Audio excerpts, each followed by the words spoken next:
Bonsoir à tous, bienvenue sur PDCI TV. Le président Henri Konan Bédié a reçu le jeudi 12 décembre 2019 en sa résidence de Cocody une délégation d'enseignants-chercheurs membres du PDCI RDA. Ils sont allés traduire leur soutien au président Bédié et lui dire leur disponibilité à accompagner le PDCI RDA pour la reconquête du pouvoir d'État en 2020. Une délégation d'enseignants-chercheurs membres de la plateforme PDCI Universités, Grandes Écoles et Instituts, PDCI UGI, a été reçu par le président Henri Konan Bédié ce jeudi 12 décembre 2019 en sa résidence de Cocody. Professeur Johnson Kwasi de l'UFR Langue, Littérature et Civilisation à l'Université Félix Houphouët-Boigny d'Abidjan Cocody, Dr Kanga du département d'Histoire à l'Université Félix Houphouët-Boigny d'Abidjan Cocody, Dr Kofi Edmond du Centre national de recherche agronomique CNRA, Dr Yao Kofi Célestin de l'UFR Information, Communication et Arts ICA sont venus exprimer leur soutien au président Bédié et se mettre à sa disposition pour accompagner le PDCI RDA pour la reconquête du pouvoir d'État en octobre 2020. Le président Bédié, qui avait à ses côtés le secrétaire exécutif en chef du PDCI, le professeur Maurice Kakoudi-Kayoué et Mme Djenebou Zongo, sa conseillère spéciale et directrice de la communication du PDCI RDA, heureux de leur initiative, a salué leur engagement à soutenir le parti. PDCI TV a recueilli pour vous leur réaction. Nous sommes venus rendre visite au président Henri Konan Bédié, lui dire merci, qu'il peut compter sur nous et par la même occasion lui présenter, lui expliquer les difficultés que nous vivons dans nos universités, centres de recherche et instituts. Nous sommes militants, fervents militants du PDCI-RDA et nous entendons accompagner le PDCI-RDA et par la même occasion accompagner le président Henri Konan Bédié. Notre rapport est intellectuel, on est prêt pour le débat, on est aussi prêt à aller sur le terrain et pourquoi pas dans la rue aussi, si c'est là-bas qu'il faut aller chercher le pouvoir. Oui, l'école est apolitique, mais les enseignants ne sont pas apolitiques. La preuve, les écoles servent de centre le jour de vote. Donc l'école est apolitique, mais pas les hommes qui y enseignent. Alors, on peut choisir un parti politique et nous avons choisi le PDCI-RDA. La CDRP en visite de courtoisie chez EDS. Le secrétaire permanent de la Coalition pour la démocratie, la réconciliation et la paix, CDRP, le professeur Maurice Kakoudi-Kayoué, a conduit une délégation ce vendredi 13 décembre 2019 au siège de l'EDS, Ensemble pour la démocratie et la souveraineté. Les responsables de ces deux plateformes de l'opposition ont évoqué leur partenariat naissant et les sujets d'actualité. Le compte rendu de PDCI TV. Une délégation de la plateforme de la Coalition pour la démocratie, la réconciliation et la paix, CDRP, conduite par le secrétaire permanent, le professeur Maurice Kakoudi-Kayoué, était dans la journée du vendredi 13 décembre 2019 au siège de la plateforme sœur Ensemble pour la démocratie et la souveraineté, EDS. Le professeur Maurice Kakoudi-Kayoué et sa délégation ont été reçus par la direction de EDS avec à sa tête le professeur Armand Wennier. La rencontre se situait dans le cadre d'une visite de courtoisie au cours de laquelle les sujets d'intérêt commun et les questions d'actualité ont été abordées. Entre autres, le partenariat entre les deux plateformes, la réforme de la CEI et la confection de la carte nationale d'identité. Au thème de la rencontre, un appel à la mobilisation pour le prochain meeting du 21 décembre 2019 à la place Figaro de Yopougon à partir de 9h a été lancé par les responsables des plateformes CDRP et EDS. Écoutons leurs propos au micro de PDCI TV. Oui, je dois d'abord dire que j'ai été très heureux de recevoir le secrétaire permanent de la CDRP, en même temps secrétaire exécutif en chef du PDCI-RDA, mon frère et ami Kako Maurice Kayoué, ici au siège de EDS. C'est vraiment avec beaucoup de plaisir que nous avons une séance de travail. Nous avons abordé des sujets extrêmement importants pour nous, pour lesquels nous travaillons tous, notamment le problème de la CEI et puis le meeting qui aura lieu le 21 décembre prochain. S'agissant de la CEI, nous sommes d'accord pour dire, parce que nous avons travaillé ensemble depuis toujours, sur ce dossier de la CEI, nous sommes d'accord pour dire que nous recusons cette CEI et nous demandons une CEI consensuelle.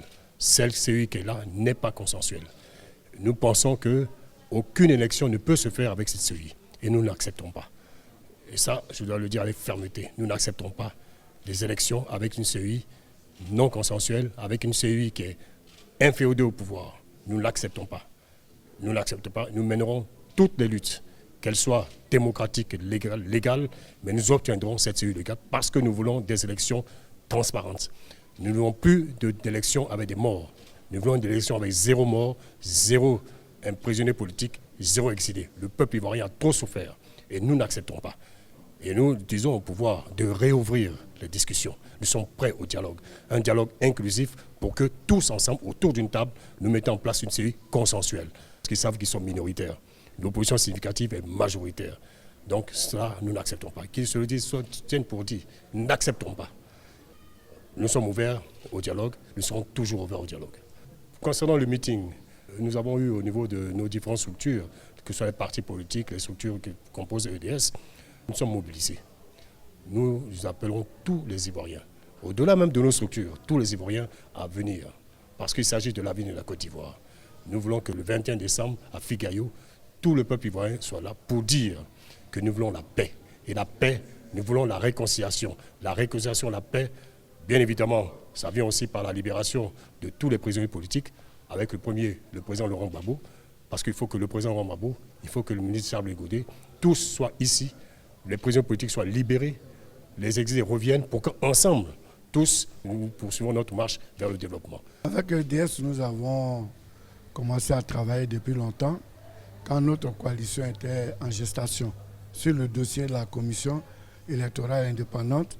Et ce que vient de dire le président de EDS, nous le partageons. Et nous sommes venus, parce que notre coalition vient de commencer ses activités. Leur coalition existait depuis longtemps. Donc nous sommes venus en visite de courtoisie pour les saluer, pour se présenter, pour dire que nous sommes prêts à travailler ensemble et que les Ivoiriens sachent aujourd'hui que la CDRP et EDS travaillent sur les dossiers ensemble. Donc c'est ce que nous sommes venus affirmer. Ensuite, nous avons fait un tour d'horizon sur la commission électorale indépendante. Nous avons dit qu'il fallait que cette commission soit consensuelle. Nous avons parlé du meeting. Il a tout dit. C'est un meeting important. Au-delà des libertés publiques, aujourd'hui, on l'a démontré à la conférence de presse hier, quelqu'un qui n'a jamais eu de jugement, une carte d'identité, c'est au-delà de 25 000 francs. Et donc, on demande que la carte d'identité soit gratuite. C'est possible. Au niveau du Parlement, nous avions fait une proposition de loi qui était qu'on a fait le point, c'est 38 milliards de francs CFA qu'il faut dégager pour donner les cartes d'identité à tous les 6 millions de nouveaux et proroger les anciennes cartes d'identité au-delà des élections. Donc c'est facile à faire. On a même trouvé des sources de recettes pour alimenter cela. Bon, n'étant pas majoritaire au Parlement, bon, comme c'était une loi simple, ils sont passés. Mais aujourd'hui, on pense qu'il faut faire la carte d'identité gratuite. On peut le faire. Il faut prolonger les anciennes cartes d'identité. C'est important parce que le délai qui est imparti pour aller aux élections, il est assez court. Donc, si, d'après ce qu'on apprend, on doit commencer le recensement électoral en mars, je ne vois pas de décembre à mars, si 12 millions d'Ivoiriens puissent avoir leur carte d'identité. Même si on arrête de travailler en Côte d'Ivoire, tous les jours deviennent fériés et que les services travaillent 7 jours sur 7, 24 heures sur 24, on ne peut pas faire 12 millions de cartes d'identité en 2 mois. Et notre meeting aura bel et bien lieu le 21 décembre à la place Figayo à Yopougon. Nous invitons les Ivoiriens qui veulent la réconciliation, les Ivoiriens qui veulent que la carte d'identité soit gratuite. Nous voulons qu'ils viennent pour montrer que ce que nous avançons, nous ne sommes pas seuls, que nous avons des bases. Et si les Ivoiriens sortent massivement, le monde entier saura que tout le monde veut avoir la carte d'identité gratuite. Le secrétaire exécutif en chef du PDCI-RDA, le professeur Maurice Kakou Djikayue, et le secrétaire général du FPI, le docteur Assoa Adou, ont animé conjointement une conférence de presse en prélude au 2e meeting de l'opposition prévu le 21 décembre 2019 à Yopougon pour aborder les points de l'actualité ivoirienne. C'était au siège du PDCI-RDA le jeudi 12 décembre 2019. Une conférence de presse conjointement animée par le PDCI-RDA avec la plateforme CDRP et du FPI avec EDS a été organisée ce jeudi 12 décembre 2019 au siège du PDCI-RDA à Cocody. Maurice Kakou Djikayue, secrétaire exécutif en chef du PDCI-RDA et secrétaire permanent de la plateforme CDRP, et Assoa Adou, secrétaire général du FPI, les conférenciers du jour, ont abordé les sujets attrait à la réconciliation nationale, au retour du président Laurent Gbagbo et Charles Goudé, ainsi que de l'environnement juridique et institutionnel des élections en Côte d'Ivoire. Selon Maurice Kakou Djikayue, les plateformes CDRP et EDS étaient ensemble pour décider des sujets d'intérêt national. Il a rappelé que le meeting conjoint de l'opposition du 14 septembre 2019, qui marquait le début des activités conjointes FPI-PDCI-RDA et des récentes tournées du FPI à l'intérieur du pays, démontrait de la vitalité de l'opposition. La problématique de la CEI a été abordée. Selon les conférenciers, la réforme de la CEI reste entière, car celle en l'état est déséquilibrée et partiale. Nous, on veut une CEI consensuelle. Donc les gens disent on fait la CEI. Bon, la CEI peut fonctionner, peut exister, mais nous, on n'y est pas, elle n'est pas consensuelle. D'abord, la commission centrale, ils ont mis 3 oppositions, 3 RHDP, ils ont rempli d'autres personnes, plus la société civile. Mais nous, on a refusé d'occuper nos positions. Que ce soit FPI, EDS, et PDCI, CDRP, nous avons refusé. Bon, comme c'est une commission centrale, après ils ont trouvé les autres partis qui ont donné des personnes. On avance. Parce que quand vous êtes mandaté par un parti politique, il y a une lettre qu'on signe. C'est moi qui signe. Pour ceux qui sont du PDCI, c'est moi, le président m'a donné l'autorisation de signer. C'est moi qui dis on envoie telle personne à la CEI. Donc tant qu'il n'y a pas un papier en tête PDCI, et puis la signature de Djikaoué, si vous êtes dedans, vous n'êtes pas envoyé par le PDCI. Ça, je voulais le préciser pour que vous sachiez. C'est la même chose pour le FPI. Maintenant, on va aller aux commissions locales. C'est là que tout se passe. Aux commissions locales, il y a le préfet ou sous-préfet, il y a 3 RHDP, il y a 3 oppositions. RDR, IDPCI, qui sont partout, ils sont déjà dans RHDP. Si tu enlèves FPI de Gbagbo, que tu enlèves PDCI de Bédié, qui fait le tour de la Côte d'Ivoire? Donc, s'ils font des commissions locales, c'est du faux. Ça veut dire qu'ils vont prendre des gens de RHDP, les faire passer pour l'opposition, et puis ils vont dire, ah, voici commission locale des gagnants. Donc, le jour où vous allez assister à une telle réunion, demandez les documents qui ont mandaté ces gens-là. Vous allez voir qu'il n'y a pas de signature de PDC, il n'y a pas de signature de DSC, de FPI, de Laurent Gbagbo. Ce n'est pas la Go Ariette qui va remplir, elle est déjà RHDP. Hein? C'est une opposante RHDP, elle est hybride. La société civile même n'est pas représentée au niveau local. Dans la CI locale, il y a le préfet ou sous-préfet, il y a les 3 du RHDP et les 3 de l'opposition. Donc ça veut dire que la société civile rentre dans un circuit, dans une CI centrale, sans avoir de représentants au niveau local. Or, c'est dans la CI locale que se passe l'élection. La question de l'état civil ivoirien a été évoquée. Les conférenciers ont ensemble dénoncé le coût de la confection de la carte nationale d'identité CENI, jugé exorbitant, puisqu'entraînant des frais annexes, et révéler les intrigues autour de notre état civil. Je vais vous donner le coût de la carte d'identité. Parce que pour faire la carte d'identité, il faut avoir une copie de jugement et puis avoir un certificat de nationalité. Pour que tu aies une carte d'identité nationale, pour dire que tu es national. Je pense quelqu'un qui n'a jamais eu de jugement. Donc il n'a pas d'extrait de naissance, il est né quelque part, en tout cas, ils sont pleins. Cette personne, pour avoir ton jugement, ça fait 17 000 francs CFA. Je suis député, je sais de quoi je parle. Il y a des choses à faire, ça fait 17 000. Maintenant, il te faut le certificat de nationalité 5 000. Ça fait 22 000. Maintenant, la carte d'identité elle-même, 5 000. Ça fait 27 000. Les 3 photos, 1 000 francs. 28 000. Et dans les 28 000, je n'ai pas encore mis le transport. Parce que quand tu as demandé ton jugement, là, tu vas avec 2 témoins. Comme ils sont tes témoins, là, tu as payé leur transport, puis tu payes ton transport. Et puis vous revenez. Et puis le sous-préfet prend son temps, on vous appelle. Vous partez prendre. Lui, toi, tu payes le transport, aller-retour. Et puis maintenant, pour avoir ce certificat de nationalité, il faut aller chez le juge. Tu vas prendre le cas d'identité d'un de tes parents. Mais si tu as malchance que tes parents n'ont jamais eu cas d'identité, toi, tu ne peux pas avoir ce certificat de nationalité. Donc, c'est un dossier complexe. Dans 20 jours, la Côte d'Ivoire devient un pays émergent. Mais un pays émergent où il y a des gens qui n'ont pas pièce.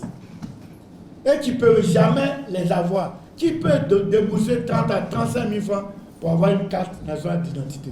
Donc ce que nous on a demandé, c'est de faire en sorte que la carte d'identité soit gratuite. Si vous vous rendez dans votre sous-préfecture ou dans votre préfecture, votre registre a été brûlé. À la mairie, il n'y a pas de registre. Ceux qui ont eu la chance, parce qu'il y a eu quelques départements où les gens avaient numérisé les registres, ceux-là peut-être sont sauvés. Mais on nous demande aujourd'hui de payer. N'oubliez pas que le président Laurent Gbagbo, face à une telle situation, avait donné la gratuité des cartes d'identité. Mais en ce moment, on était dans quelle situation? On était dans la situation où le pays était coupé en deux. Donc dans cette situation, le président Laurent Gbagbo a dit, quelles que soient les cartes, ce sont des Ivoiriens, l'État va payer et l'État a payé. Aujourd'hui, le pays est réunifié. On dit que notre croissance, on n'a jamais vu ça sur la terre. Nous sommes la 5e puissance économique du monde. Et on ne peut pas donner gratuitement la carte nationale d'identité aux Ivoiriens. C'est une grande escroquerie. Sur l'organisation du meeting du 21 décembre 2019 à la place Figayo de Yopougon, les conférenciers ont fait les éclairages sur le récent report et donné les enjeux de sa tenue. Quand on partait du parc des sports, on a dit qu'on allait faire d'autres meetings. Il y a eu le meeting du PDCI, il y a la tournée du FPI. Donc maintenant, on fait un autre meeting encore. Et à la fin du meeting de Figayo, on va annoncer encore où on va faire le prochain meeting. Il y a plusieurs moyens démocratiques. Vous dites, les gens disent que c'est les masses qui payent. On a la panoplie des actions démocratiques. Et comme on est indépendant, souverain, on choisit ce qu'on veut. Ce n'est pas les gens qui nous disent ce qu'on doit faire. Peut-être que le jour des marches va arriver. Mais pour l'instant, nous sommes au meeting. Et on sait pourquoi on fait les meetings. Nous avons des messages à faire passer. Le meeting que nous allons faire le 21 est un meeting extrêmement important. Important pour la Côte d'Ivoire. Moi, je qualifie ça le meeting pour la paix en Côte d'Ivoire. Parce que nous courons après la paix, nous cherchons la paix. Pourquoi nous disons ça? Depuis janvier 2019, nous avons commencé une campagne pour la réconciliation nationale. Et toutes les formations politiques de Côte d'Ivoire ont été informées, les autorités religieuses ont été informées.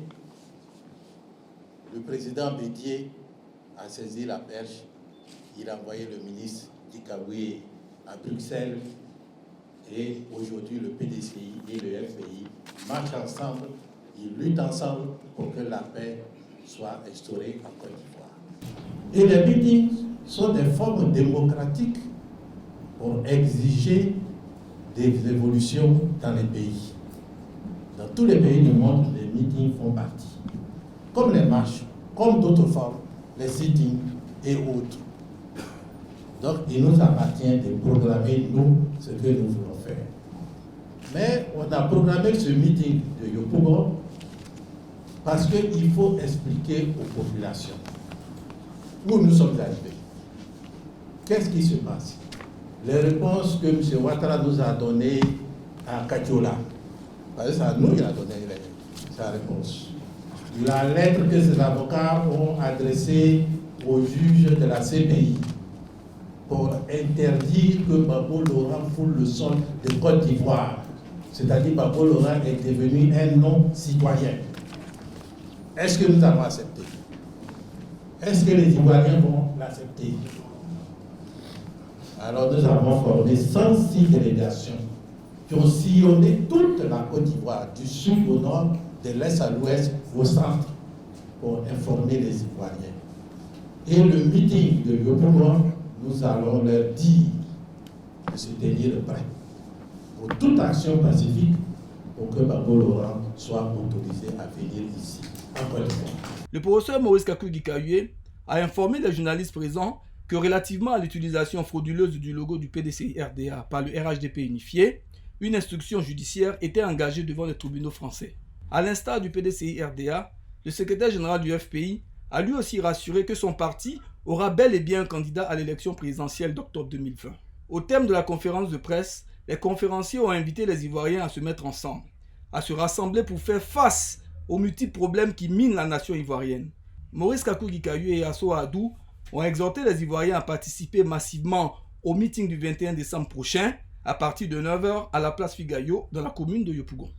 Le village de Songon-Kassamblé était en fête hier, jeudi 13 décembre 2019. Les villageois et leurs invités célébraient le baptême de 4 générations Tchagba Fatoué. Une cérémonie placée sous le parrainage de plusieurs personnalités politiques du PDCI RDA.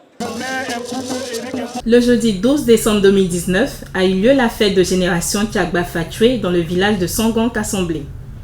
La célébration et le baptême de 4 générations Tchagba marquait la maturité d'une jeunesse désormais prête à la gestion du patrimoine traditionnel des Atchans. Cette cérémonie a vu la participation des membres du PDCI RDA, notamment le ministre Jean-Louis Billon, le gouverneur du district d'Abidjan Begré Mombé, Abi Raoul, parrain de la catégorie Tchagba Djéou, le député maire de la commune du Plateau Ewo Jacques, le député de Daoukro Akoto Olivier et de chefs coutumiers présents.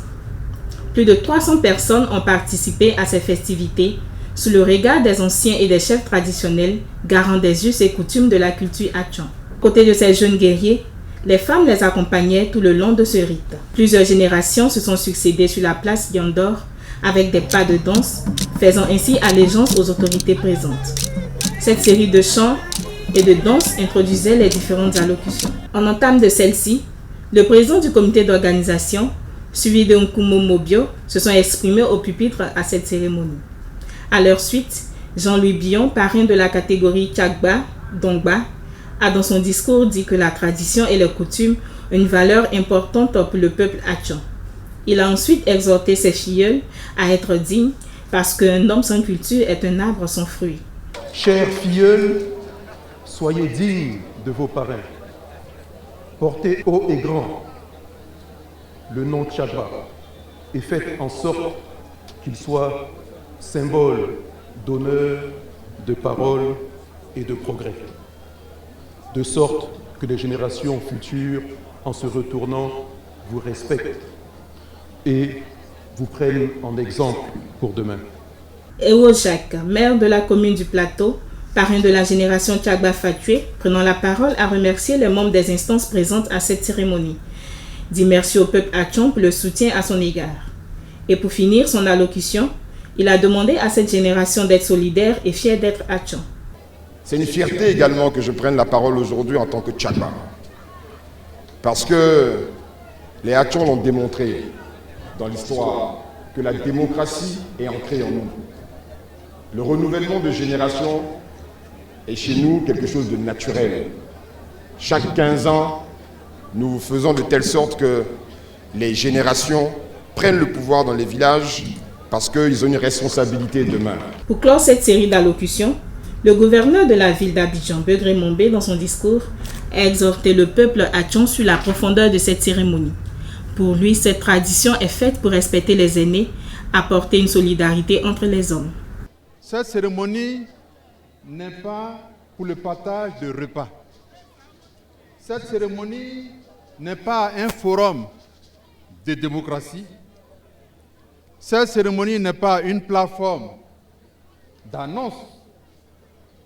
Mais cette cérémonie est une cérémonie profonde qui tire ses racines dans les profondeurs de l'occulte Atchan. L'occulte s'entendant l'invisible du divin. Parce que les traditions ne sont pas faites pour diviser, elles sont faites pour rassembler. À la fin de cette cérémonie qui célébrait la génération Tchagba Fatoué de Songon Village, nous avons recueilli l'avis de quelques participants. La tradition, la culture, est-ce qu'il reste que lorsqu'on a tout perdu? Et il faut mettre tout en œuvre pour ne pas perdre la culture. Et donc c'est un grand bonheur pour moi d'être là ce soir à Songon, Kassamblé, pour magnifier la culture. Et moi, en tant que promoteur culturel à Daoukro, avec le festival Daoukro, je me sens dans mon milieu naturel. Et c'est la promotion de la culture et des brassages des peuples. Donc je me réjouis d'être présent. Et bonne fête encore, et puis c'était une très belle fête. C'est une très bonne cérémonie à laquelle nous venons d'assister. Vous voyez, c'est la culture Atchan qui est mise en valeur. C'est une très bonne chose. Et je souhaite que ça se perpétue dans tous les villages Atchan. La fête Fatoué, pour nous, peuple Atchan, c'est la fête de la maturité. La fête qui prépare le jeune Atchan à accéder au règne du pouvoir. Nous avons été très heureux d'être en votre compagnie sur PDCI TV, la chaîne officielle du PDCI RDA. L'information continue.